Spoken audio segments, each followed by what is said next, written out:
നമസ്കാരം. ABC മലയാളം ന്യൂസിലേക്ക് സ്വാഗതം. ഞാൻ ആർ ശ്യാം ബാബു. കഴിഞ്ഞ ദിവസം നമ്മൾ മലയാളികൾ ഞെട്ടലോടെ കൊണ്ട ഒരു കാഴ്ചയാണ് ഒരു യുവതിയുടെ മാല തിരുവനന്തപുരം പൊഴിയൂർ ഭാഗത്ത് പട്ടാപ്പകൽ 2 യുവാക്കൾ ചേർന്ന് തട്ടിയെടുത്ത് കൊണ്ടുപോകുന്നത്. അവർ ഒരു ശ്രമമല്ല ഇക്കാര്യത്തിൽ നടത്തിയത്. കരമനയിലും സമാനമായ രീതിയിൽ ഒരു സ്ത്രീയുടെ മാല ഇതേ സംഘം പൊട്ടിക്കുവാൻ ശ്രമിക്കുകയുണ്ടായി. ഇതുവരെ അവരെ കണ്ടെത്താൻ സാധിച്ചിട്ടില്ല. ഇരയാക്കപ്പെട്ട ലിജി എന്ന യുവതി ഇപ്പോൾ നമുക്കൊപ്പമുണ്ട്. ആ രംഗം കാണാത്തവർക്ക് വേണ്ടി ഒരിക്കൽ കൂടി ഞാനത് കാണിക്കാം. ഇതാണ് ആ രംഗം. തിരുവനന്തപുരത്തെ പൊഴിയൂരിന് സമീപം പട്ടാപ്പകൽ ഒരു സ്ത്രീയുടെ മാല പൊട്ടിച്ചെടുക്കുകയാണ് യുവാക്കൾ. കഴിഞ്ഞ ഒരു മാസത്തിനിടെ 7 സംഭവങ്ങളാണ് ഇത്തരത്തിൽ റിപ്പോർട്ട് ചെയ്യപ്പെട്ടത്. ഇതുവരെ ഈ കേസുകളിലെ ഒരാളെ പോലും പിടികൂടിയിട്ടില്ല. ഇരയാക്കപ്പെട്ട ലിജി ഇപ്പോൾ നമുക്കൊപ്പമുണ്ട്. അവരിലേക്ക് പോകാം. എന്തായിരുന്നു ആ സംഭവം? ഞാൻ ഡ്രൈവിംഗ് സ്കൂളിൽ നിന്ന് വണ്ടിയുടെ കംപ്ലൈൻ്റ് ആയ ഒരു സാധനം വാങ്ങിക്കുന്നതിന് അവിടെ കടയിലോട്ട് പോവുകയായിരുന്നു. അപ്പോൾ ഞാൻ ഡ്രൈവിംഗ് സ്കൂളിൽ നിന്ന് പുറത്തിറങ്ങിയപ്പോൾ ഇവർ പുറത്തുനിന്ന് ബാക്കിൽ നിന്ന് വരുന്നതായി കണ്ട് എന്നെ ഓവർടേക്ക് ചെയ്ത് ഇവർ കയറുകയും ഫ്രണ്ടിൽ കയറി പ്ലാമട്ടയുടെ ജംഗ്ഷനിൽ കൊണ്ട് ഇവർ സൈഡിൽ നിർത്തിയിരുന്നു. അപ്പോൾ ഞാൻ എനിക്ക് സിഗ്നലിട്ട് ഇടത്തോട്ടാണ് പോകേണ്ടതായിരുന്നു. ഞാൻ അങ്ങോട്ട് പോയി കടയുടെ ഫ്രണ്ടിൽ നിന്നിട്ട്, കട വലത് സൈഡായിരുന്നു, ഞാൻ ഇടത്തുനിന്ന് സിഗ്നലിട്ട് അങ്ങോട്ട് പോകാൻ നിൽക്കുക ഇവർ പിറകെ എന്ന് പറഞ്ഞത് ഞാൻ കണ്ടായിരുന്നു. പെട്ടെന്ന് എൻ്റെ അടുത്ത് വന്നു, പെട്ടെന്ന് കഴുത്ത് പിടിച്ചു, പൊട്ടിച്ചു കൊണ്ടുപോയി. പരിക്കുകളേറ്റിട്ടുണ്ടോ? പരിക്ക് പറ്റിയിട്ടുണ്ട്. കൈക്ക് പരിക്ക് പറ്റി, കഴുത്ത്, കാലിന്,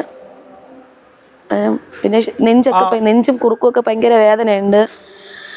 പിന്നെ പെട്ടെന്ന് ശ്വാസം മുട്ട് സ്ഥിരമുള്ള ആളാണ്. പെട്ടെന്ന് ശ്വാസം മുട്ടായി. അങ്ങനെ. എത്ര കാലം കൊണ്ടായി മാല സമ്പാദിച്ചത്? എനിക്ക് തോന്നുന്നു ഡ്രൈവിംഗ് സ്കൂളിൽ പഠിപ്പിക്കുകയല്ലേ? അതല്ല, ഹസ്ബൻഡ് ജോലി ചെയ്ത് ഉണ്ടാക്കി തന്നതാണ്. അന്നന്ന് ജോലിക്ക് പോയി ഉള്ള പൈസയ്ക്കും ഉള്ള സാധനങ്ങളെല്ലാം കൊടുത്തു പറയ്ക്കും. ഇപ്പം മാറ്റി വാങ്ങിച്ചിട്ട് ഒരു 2 വർഷം ആയതേ ഉള്ളൂ. പണയം വെച്ചിരുന്നു. 1 മാസത്തിനകത്തേ ആയിട്ടുള്ളൂ പണയത്തിൽ നിന്ന് എടുത്ത് കഴുത്തിലെടുത്തിട്ടിട്ട്. സംഭവം അവരെ കണ്ടു കഴിഞ്ഞാൽ തിരിച്ചറിയാൻ സാധിക്കും ഈ ചെയ്തവരെ? ബേക്ക് വന്നിട്ട് ഹെൽമെറ്റിങ്ങിന്റെ ഗ്ലാസ് ഇങ്ങനെ പിറകെ ഇരുന്ന ആൾ പൊക്കിയിട്ടുണ്ടായിരുന്നു. പക്ഷെ കണ്ണ് മാത്രമേ കാണാൻ പറ്റുന്നുണ്ടായിരുന്നുള്ളൂ. പെട്ടെന്നായിരുന്നു. പിന്നെ ബാക്കിയും ശ്രദ്ധിക്കാൻ പറ്റും. പിന്നെ സംസാരിക്കുക അങ്ങനെയൊന്നും ചെയ്തിട്ടില്ല. പെട്ടെന്ന് കഴുത്തി പിടിക്കുകയാണ്.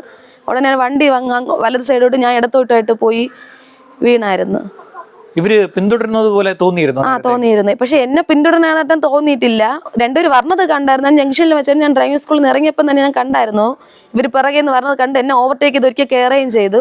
കയറി സ്ലോ ചെയ്ത് ജംഗ്ഷനിൽ കൊണ്ടുപോയി നിർത്തിയായിരുന്നു വണ്ടി.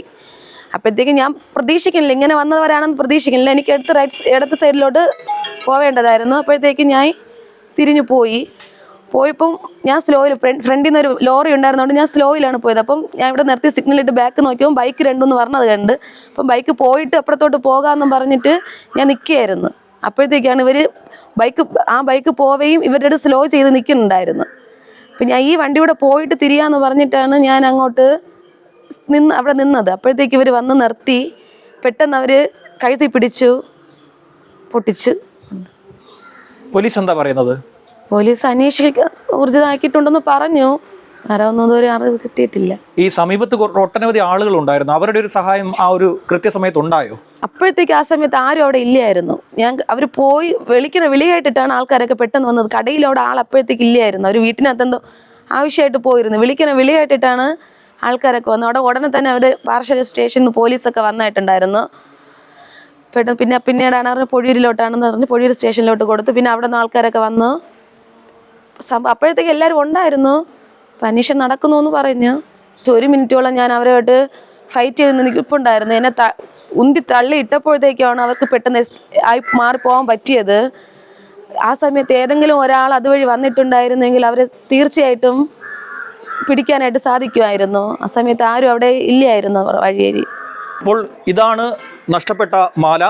ഇത് ഏതെങ്കിലും സ്വർണ്ണക്കടകളിലോ മറ്റോ ലഭിക്കുകയാണെങ്കിൽ ഉടൻ തന്നെ പോലീസിൽ വിവരമറിയിക്കുക. കൃത്യമായും ഈ കുറ്റവാളികളെ പിടികൂടേണ്ടതിൻ്റെ ആവശ്യകതയുണ്ട്. കാരണം ഒരു സ്ത്രീയെ ആക്രമിച്ചുകൊണ്ടാണ് 6.5 പവൻ്റെ ഒരു മാല കവർന്നിരിക്കുന്നത്. മറ്റൊരു സ്ത്രീയെ ആക്രമിച്ച് മാല കവരാനുള്ള ശ്രമവും അവർ നടത്തി. ഇനിയും ഇത്തരം കുറ്റകൃത്യങ്ങളിൽ അവർ ഏർപ്പെടുമെന്ന കാര്യത്തിൽ സംശയമില്ല. അതുകൊണ്ട് തന്നെ അത്തരത്തിലൊരു കാര്യത്തിലേക്ക് എത്തുന്നതിന് മുമ്പ് ഇവരെ പിടികൂടണം എന്നാണ് നമുക്ക് പറയാനുള്ളത്.